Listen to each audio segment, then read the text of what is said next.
Karag, welcome back to my vlog. Isang magandang gabi sa inyong lahat mula dito sa Lasak City. At eto na nga, patulog na sana ako kaso sa kakatihan ng dila ko dahil ang daming mga ganap ngayon na pinag-uusapan, pinagchichikahan ng mga active na mga chismoso at mga chismosa sa social media. Mga karag kayo na pabisa agad ako ng biglaan sa ating menopausal distraction look. Very inspired sa naging pa-outfitan galore ni Atisa Manalo sa Dayton ng Miss Universe 2025. O diba, ang ganda niya, very youthful, very elegant, very glowing momentum, shining armor. Yung beauty ng kandidata natin na lumalaban ngayon sa Miss Universe 2025 sa Thailand. Kakaibang aurang Atisa Manalo yung nakikita ko na hindi ko nakita noon nung lumaban siya sa Cosmo Bitaw at sa Miss Universe Philippines pageant. Dito nag-glow si Atisa Manalo. Sabi nga nila, iba daw yung charisma ngayon ni Atisa Manalo dahil yung makeup artist daw ng Thailand is magaling mag-makeup. Nadala daw, kuhang-kuha daw ng ng Team Thailand kung paano make-upan at maging manika is back yung beauty ni Atisa Manalo at ang ganda naman talaga niya. Aminin natin yan sa hindi mga karag-karag, may kakaibang glow ngayon si Atisa Manalo. At dahil nga sa kakaibang aura ngayon ni Atisa Manalo, ayun, umatake na naman ang mga taga-Doraemon area community natin mga karag-karag. Dahil sa latest nga na pa-iskandalo at kontrobersiya na naman ni Uncle tungkol nga dito sa pag-sponsor ng Playtime PH sa Miss Universe 2025 ng Miss Universe Organization, ay naku, nawindang ako, may papulis na mga pa-eksena naman ni uy, naunsa naman ni uy. Miss Universe Organization, they bring illegal to Thailand. It's a casino online. Casino online is illegal in Thailand, but they didn't tell us about this sponsor. But I ever told them few months ago already, because they ever mentioned about this name of casino online. I said it's not possible. First, illegal in Thailand, and so many illegal. You see how you imagine if Indonesian host is a big problem. She cannot go back home. Yes. They are Muslim. So many problems. Not only the illegal, in the traditional religion also. They said, okay, no more, no, not possible to put it. Okay. Finally, they bring and they keep it. Waiting for the good time, no people see.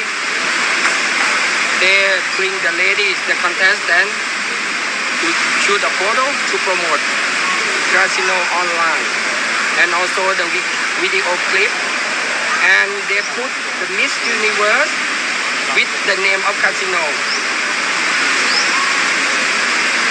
I never saw like this before. Even a small beauty pageant.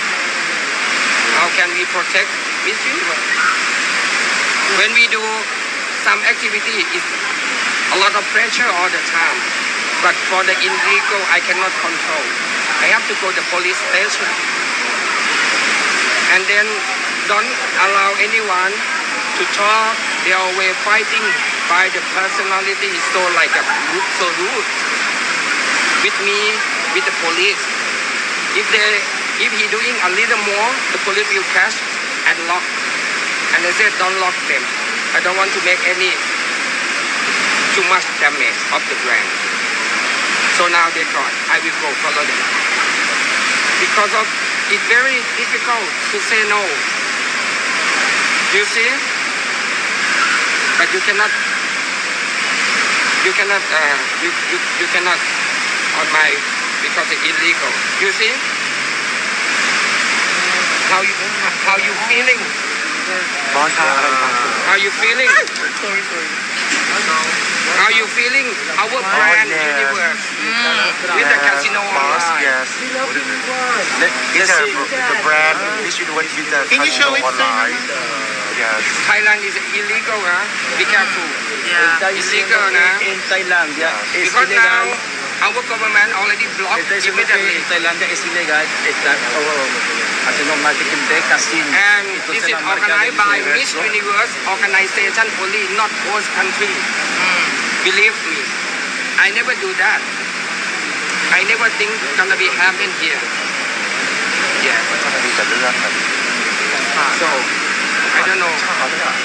So So what do you think is going to happen today? I should ask the police.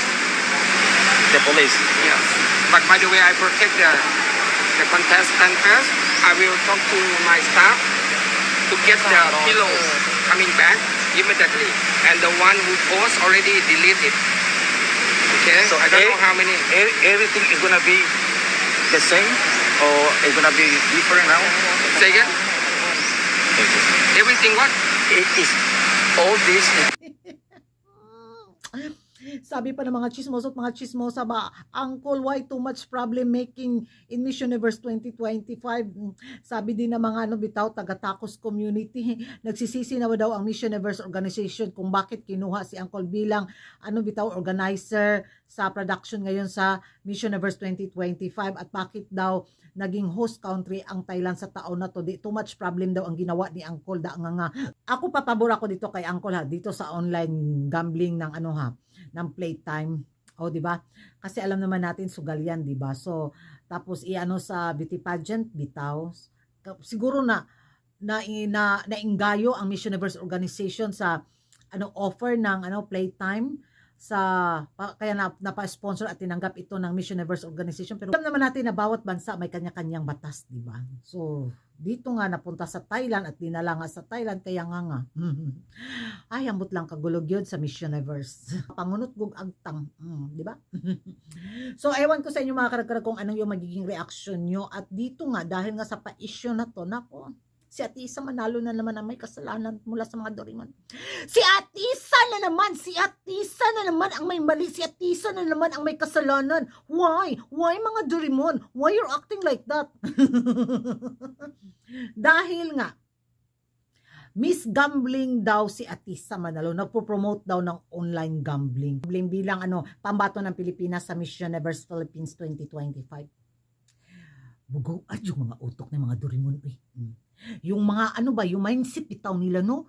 Kung maliit man yung mindset ko, mas lumala ang kaliitan ng mindset ng mga taga Doraemon. Ay sa bagay, mahirap nga sila paintindihin. Paano ba i-explain nga?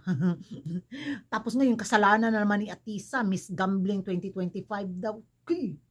Ay, pambato ninyo Atiman na. Kaya basig na.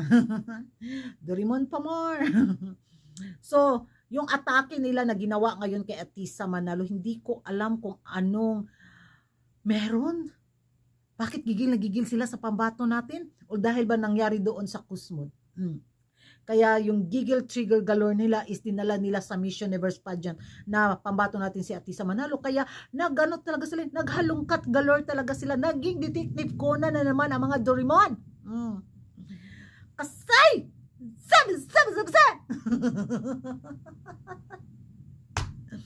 Ewan ko sa inyo mga karagkarag kung ano magiging reaction nyo, kundi ang magiging reaction ko. Mga pa-kontrobersiya ni Uncle at ng Miss Universe organization, ituloy nyo pa, sige pa, more pa, push pa. Ano pang dapat namin malaman? Ano pang dapat namin madiscover? Sige, para sa engagement, ilaban nyo yan. Masayang-masaya din kami.